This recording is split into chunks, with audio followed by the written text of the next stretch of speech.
Fala pessoal do canal, tá começando aqui mais um Crise nas Infinitas Barbas pra gente falar das duas edições, da edição número 2 e 3 de Noites de Trevas Metal.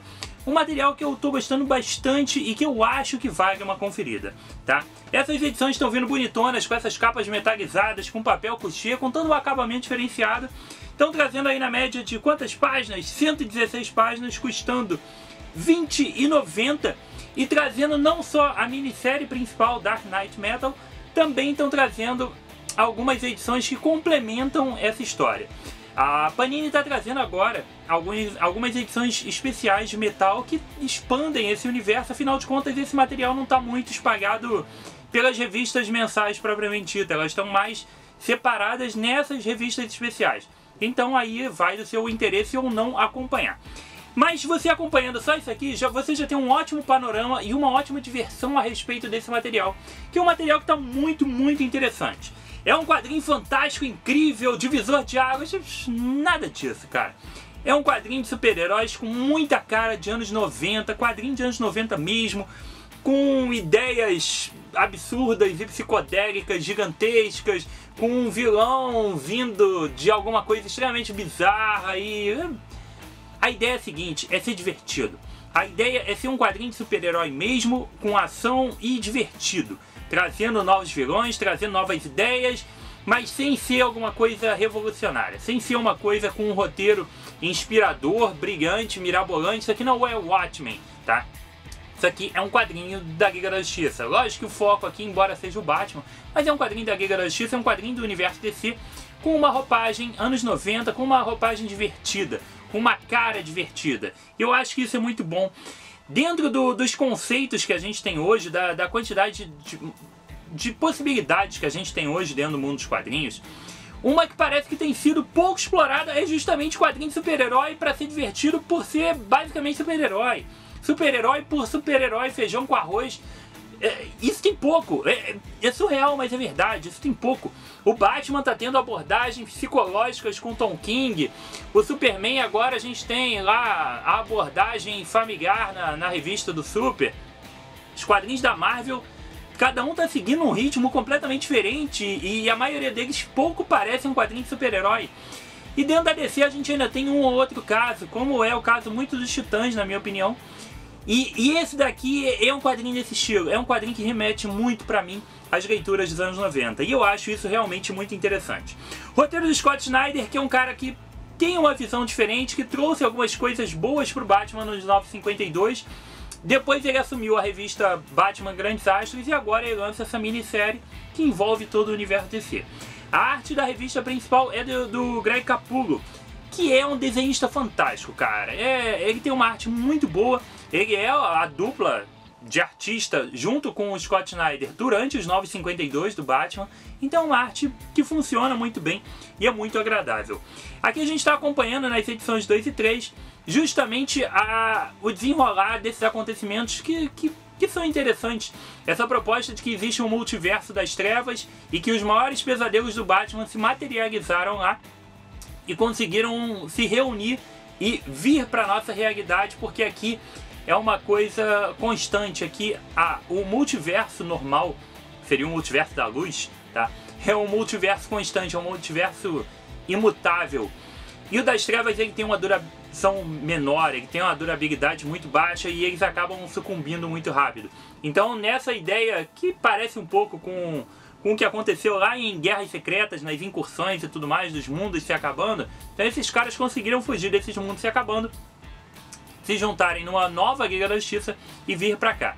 Esse conceito de personagens do multiverso normal, da Liga da Justiça, lutarem contra suas contrapartes da Liga da Justiça das Trevas, formadas todas por Bruce Wayne, é uma ideia boba, digna de anos 90, mas que é muito legal. A gente vê esses personagens que são uma nova Liga da Justiça, formados todos por Batman, é muito boa. Na verdade, híbridos de Batman com algum herói, mas ainda assim é muito legal, tá? Então tem um conceito ali que não é mirabolante, que envolve uma história até meio novela mexicana, exagerando obviamente, mas existe no passado tribos, uma tribo dos morcegos e tudo mais, os metais enésimos e tudo mais. É uma história que não quer dizer muita coisa, mas que é divertida. Eu acho isso sim muito interessante. Nas duas edições a gente tem ótimos pontos justamente dessa interação desses personagens, de ir descobrindo quem são esses vilões e como eles foram parar lá. E dessa interação da Liga da Justiça, do Batman, de todos eles nessa luta contra essas criaturas bizarras, formando uma espécie de resistência, que esse grupo de resistência vai fazer algumas coisas interessantes. É uma revista boa, divertida e que realmente acho que vale uma conferida. Mas além disso, além da gente ter as duas edições de metal, né, as edições número 2 e 3 nessas revistas, é isso mesmo? Além da gente ter as duas edições, a 2 e a 3, a gente também tem uma série de enxertos aqui, que são justamente essas edições especiais, que aí eu vou rapidamente especificar aqui o que tem, para vocês ficarem mais curiosos e mais tentados a comprar isso aqui. Até porque o volume 1 voltou para a banca, então não é assim, ah, perdi, já era, acabou. Se eu não me engano também isso aqui chegou na Amazon, na Saraiva, então é relativamente fácil de você mudar de ideia e comprar. Então acho que vale a pena. E o fato de não estar concomitante com a revista mensal, isso não está batendo com nada, você pode ler a revista mensal sem nenhum problema e não ler isso aqui. Você também pode ler Batman Noite de Trevas, Metal e não ler mais nada, que não tem problema, elas não estão se correspondendo, e isso é uma coisa boa. Na edição número 2, a gente tem aqui, além do Noite de Metal, tudo mais, vocês entenderam, a gente tem The Red Death, tem The Dollbreaker e The Murder Machine. Aqui a gente começa a acompanhar as histórias de cada um desses personagens, desses membros da Liga da Justiça Sombria, desse multiverso bizarro. A gente vai acompanhar como o Bruce Wayne se tornou esse personagem da Liga da Justiça. E isso é muito bom, tá? Isso é muito bom. Porque esse conceito acaba se expandindo bastante e se tornando muito mais interessante do que meramente acompanhar a história básica da revista.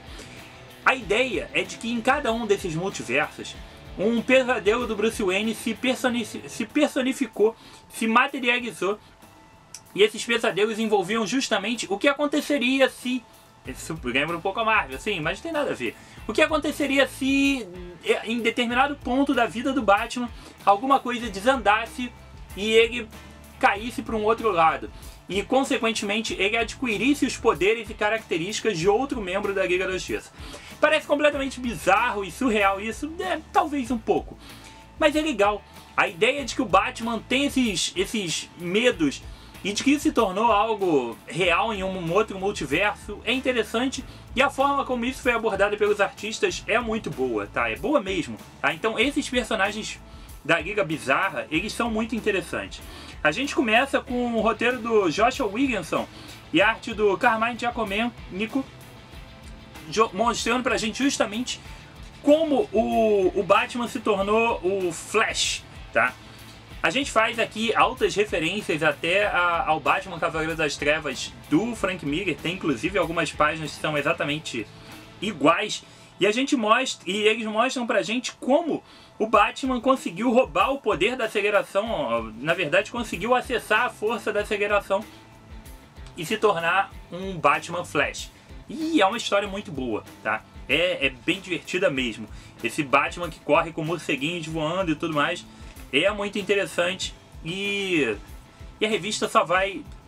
Essas histórias extras só vão tornando tudo mais legal mesmo, tá? Depois a gente vai pra história, essa daqui tá, porra, tá sensacional a arte dela, tá? A gente tem o roteiro do Frank Thierry e do James Tynion IV. James Tynion tá escrevendo atualmente Detective Comics. Com a arte do Ricardo Federici. Que arte, meu irmão! A arte dessa revista aqui já vale quase a compra da revista. Tô falando sério. É uma arte espetacular. Nessa aqui a gente vai acompanhar como o Batman se tornou uma espécie de ciborgue, como o ciborgue. Isso mesmo. Como ele pegou a tecnologia do ciborgue e usou a favor dele, tá? A arte da revista dispensa o resto de qualquer comentário em cima disso. É muito, muito boa. É um material realmente muito interessante. E na final, a Dawnbreaker, a gente tem o Batman se tornando nada mais nada menos que o Lanterna Verde. E isso aqui é muito bom, tá? O que aconteceria se na hora que o Bruce assistisse ao assassinato dos pais dele, um anel do Lanterna Verde surgisse para ele. E cara, a partir do momento que o Bruce Wayne se torna um Lanterna Verde, desde jovem, e não um Batman, ele usa toda aquela raiva que ele tinha no começo, embora isso não seja uma coisa comum para os Lanternas, mas ele começa a desenvolver algo diferente com os Lanternas Verdes, com o Anel. E a partir daí, ele vai tomar uns rumos bem bizarros de Lanterna Verde Gotham, tá? Se tornando futuramente, obviamente, um morcego Lanterna Verde, tá? Material muito, muito legal, que eu tô tentando achar até agora aqui quem é o roteirista disso aqui, mas que tá difícil. Roteiro do Sean Humphries e arte do Ethan Van Sciver, o pessoal do próprio Lanterna Verde. Então, muito, muito, muito bacana. Nessa edição aqui, na edição número 3, a gente vai acompanhar a história de mais alguns. E mais uma vez, são histórias muito boas. A gente começa com a história da Batman Aquawoman. Cara, é um negócio bizarro, porque nessa realidade, o Bruce Wayne não era um homem, tá? Era a... Qual era o nome dela? Eu vou achar o nome dela. Qual era o nome da moça? Até porque eles tinham que botar uma mulher, né? E botar uma mulher pra ser a Mulher Maravilha era óbvio demais, sem graça demais, tá? Mas o nome dela eu não tô achando aqui. Não tem problema, tá? A gente tem aqui o roteiro de Dan Abnett e a arte de Philip Tan e Tyler Kirkham. Uma revista muito interessante também, que mostra como essa mulher, que ainda não achei o nome dela, é Bryce, não interessa, tá? É a mulher que seria a versão Bruce Wayne, só que mulher. Como o Batman, a Batwoman dessa realidade, lutou contra os Atlantes quando eles vieram para a Terra, quando o Aquaman veio para a Terra. Todos os esforços que ela teve para combater os Atlantes, que ela chegou a níveis assim realmente absurdos, se tornando obviamente um híbrido de Batman com Aquaman, só que mulher. Porra, é bem legal, cara, é bem legal, com arte muito boa e com um roteiro bem interessante. Mais uma das revistas assim bem bacanas que a gente tem aqui. Já a história da Mulher Maravilha é muito boa, muito boa. A gente vai acompanhar, sim, um Bruce Wayne dentro de uma Liga da Justiça, lutando em algo que parece muito com uma história básica e tradicional da Liga da Justiça, só que em determinado momento algo sai do caminho normal e o Bruce acaba com poderes divinos. E isso é muito bom. Ele se torna um personagem muito interessante, tá? Quando você descobrir aqui, desvendar isso aqui... Vou dar um spoiler. Não vou dar spoiler, mas vou fazer um comparativo legal. É uma trajetória meio God of War, tá? Então isso é muito legal. Roteiro do Peter J. Tomasi, cara bom. Com arte do Francis Manapul, que é um puta desenhista, cara. Que desenhou aquela fase do Flash, do início dos 952, e atualmente tem desenhado a Trindade, aquele encadernado Trindade. Mais uma história muito legal, com uma arte muito boa. Essa daqui eu gostei muito. Na verdade eu gostei de todas. Eu acho essas realidades alternativas muito, muito boas. E essa daqui é muito bacana. E aí depois, cara, a gente vai pra versão Superman. Então tem uma versão do Superman. Não, mais genial que isso. Por que fazer uma versão Superman e não uma versão do Apocalipse? Isso! Então o Batman, no equivalente dessa Liga da Justiça bizarra que tem aqui, ele não é um Superman. Seria difícil ele se tornar um Superman, né? Então, como combater um Superman virando um Apocalipse? Essa ideia completamente inusitada é muito boa. Então a gente tem um morcego Apocalipse aqui, com o roteiro do Frank Thierry e arte e também o roteiro do James Tynion e arte do Tony S. Daniel, que é um excelente desenhista. Se eu não me engano, o Tony S. Daniel está desenhando atualmente a própria revista do Superman mesmo, tá? Então a gente tem esse Apocalipse morcegoide aqui caindo na porrada. Essa Liga da Justiça foi apresentada então toda aqui nessas edições, e a partir da próxima eu não sei o que vem, mas vem alguma coisa legal. Eu ainda não comprei nenhuma das edições especiais, mas estou pensando em comprar, afinal de contas o material parece muito bacana. Lógico, tem toda essa questão de vale a pena ou não, tô ponderando, mas está chegando já um segundo encadernado especial na banca. Então, como você não depende da revista mensal, de nenhum título mensal, e você também não depende mesmo de verdade da revista especial, se você quiser se ater somente às revistas do Metal Especial aqui, essas que estão saindo, acho que vale, cara. São R$20,90 uma vez por mês. Não é uma revista com um montão de páginas e tudo mais, são 108, 116 páginas, mas são muito boas, tem um acabamento de luxo muito interessante e papel couché por dentro. Pra mim é um investimento legal. É uma das minisséries mais interessantes que saíram nos últimos 2 anos, assim, talvez. Vendeu muito bem nos Estados Unidos, fez um sucesso grande. E é algo que chamou a atenção dentro desse universo DC atual. É algo que tem um algo a mais, tá? Não espere um algo a mais de genialidade, um algo a mais de grande novidade. É um algo a mais de diversão mesmo, de, porra, acharam um negócio legal, porra, que legal acompanhar isso aí. Pelo menos eu curti e acho que tu vai curtir também, tá bom? Então foi isso. Espero que você tenha curtido o programa, deixa o like e o comentário aqui embaixo. Pra galera nova no canal, dê uma olhada também no Facebook, Twitter e Instagram do Barbas. E é isso, cara. Espero que você realmente acompanhe esse material que eu tô gostando bastante. Diz pra mim o que você achou, tá bom? Aqui comigo, Rodrigo, mais um review de quadrinhos. Um abraço e até a próxima.